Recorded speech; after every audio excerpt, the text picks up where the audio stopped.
மொழிபெயர்ப்பு விளக்கத்தில் அறிஞரோட கருத்துக்கள் வந்து பார்ப்போம்.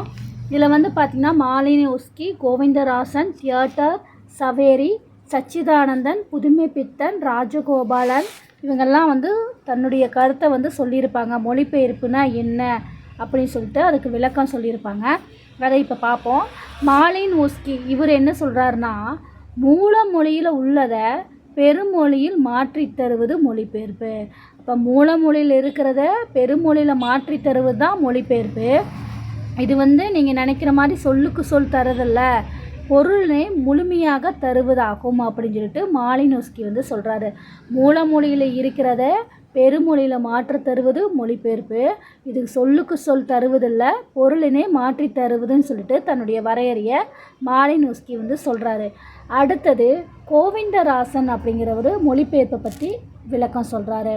ஒரு மொழியின் கண்ணுள்ள செய்தியை வேறொரு மொழியில் வேறுபாடின்றி, ஒரு மொழியில் இருக்கிற அந்த செய்தியை வேறொரு மொழியில் வேறுபாடே இல்லாமல் அதோட சுவை, அதோட தன்மை எதுவுமே வந்து குறையாமல் அப்படியே மாற்றதான் மொழிபெயர்ப்பு அப்படின்னு சொல்லி பெயரிடுறாரு. யார்? கோவிந்தராசன்.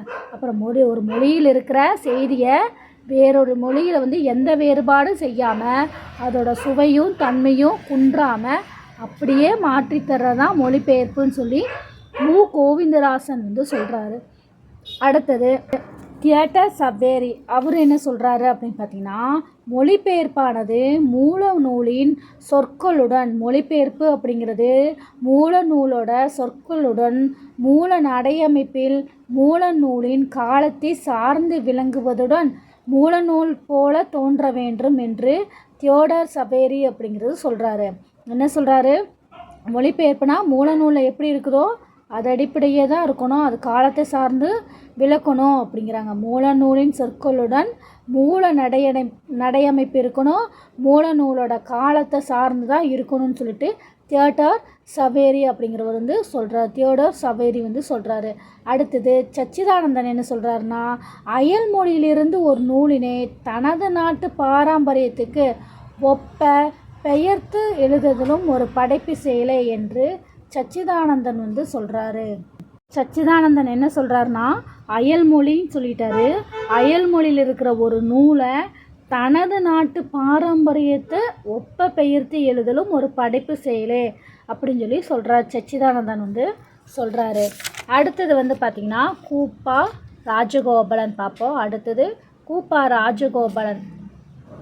ராஜகோபாலனோட கருத்துலேருந்து பார்க்கும்போது மொழிபெயர்ப்புங்கிறது ஒரு எளிமையான செயல் இல்லை. எல்லாத்துக்கும் வந்து என்ன பண்ணணும், மூலத்தோட அழகையும் சிறப்பையும் மொழிபெயர்ப்பில் வந்து கொண்டு வருவது கடினம் அப்படிங்கிறாங்க. நீங்கள் நினைக்கிற மாதிரி மொழிபெயர்ப்புங்கிறது ரொம்ப எளிதான ஒரு விஷயம் இல்லை, அது ரொம்ப கடினமான விஷயம்.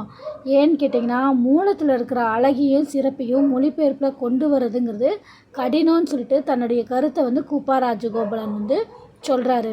அடுத்தது புதுமைப்பித்தன் என்ன சொல்கிறாருன்னா, கதைகளை மொழிபெயர்ப்பது என்றால் கூடியவரை பாசை வளைந்து குடிக்கக்கூடிய வரை ஒரு குறிப்பிட்ட அந்நிய நாட்டு சரக்கை அதன் சாரம் கெடாமல் எடுத்து தருதல்ங்கிறாங்க. அப்போ கதையை மொழிபெயர்க்குதுன்னா கூடியவரை பாசை வளைந்து கொடுக்கக்கூடியதாக இருக்கணும், ஒரு குறிப்பிட்ட அந்நிய நாட்டு சரக்கை அதன் சாரம் கெடாமல் எடுத்து தரணுங்கிறாரு. இவர் என்ன சொல்கிறாரு? சரக்குன்னு சொல்லி ஒரு வார்த்தையை பயன்படுத்துகிறார். யார்? புதுமைப்பித்தன்.